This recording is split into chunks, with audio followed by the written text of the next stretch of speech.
Good morning mga par. Ayan, kung makikita nyo, buo na ulit si Rossi, di ba? Napakaganda na niya ngayon. Yung pipe natin, binalik na natin sa stock. Madumi kasi ngayon si Rossi dahil tag-ulan. Yung mga nakarang araw, hindi ko siya nagagamit. Gawa na nagkaroon ng problema. Nasira yung kanyang fuel pump dito sa may gas tank. Nandito kasi yung gas tank niya mga par.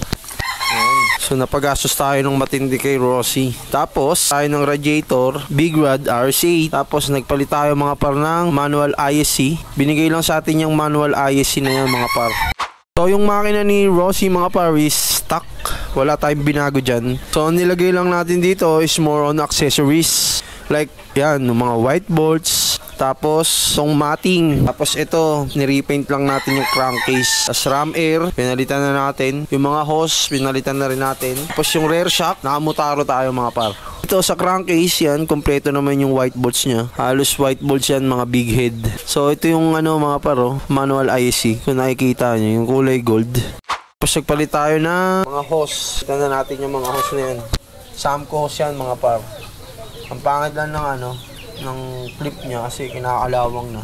Normal lang naman yan mga par dahil nag-uulan. Tapos itong ARM radiator cap, pinalitan din natin. Tapos dito sa body bolts, ganun din, puro mga white bolts. Tapos yung tangke pala ni Rossi mga par is naka 7.2 liter na. Kaya pag naglo-long ride kami, kaya nyo tumakbo ng almost 213 or 210 kilometers sa isang full tank nya.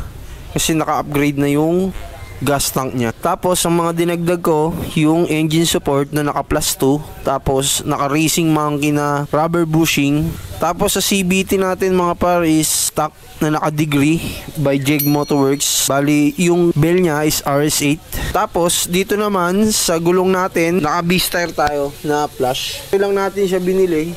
Kasi nga, nag-vehicle rides kami. Tapos yung brake arm niya, naka-hang na din. Halos lahat yan mga par is naka-white bolts. Tapos yung pito niya, dito sa mugs natin, is naka-RCB.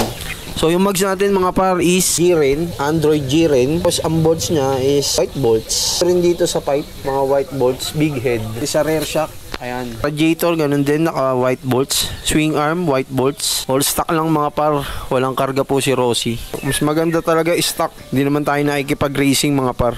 So yan, makakapag-ikot-ikot na tayo ulit. At syempre, makakapag-rides na rin tayo ng long ride. So shoutout lang natin mga par si Gyril Q Paloma. Shoutout kay RBDZ. Shoutout kay Marix Recto. Shoutout kay Jade Galvez. Shoutout kay Par Janber. Shoutout kay Rico Araujo. Shoutout kay Alvin. Pinapa-shoutout ka ni Ma Cristina Picundo. Shoutout Maki Rivera. Shoutout Bebe Amit Cobrador. Shoutout April Pabun. Shoutout Jeffrey Valeriano. Elma Tanora Ferreira. Shoutout po. Shoutout kay Aldrin Rama Gamao. At syempre, maraming salamat sa lahat ng solid supporters at followers ni Marvin Vlogs. Ride safe!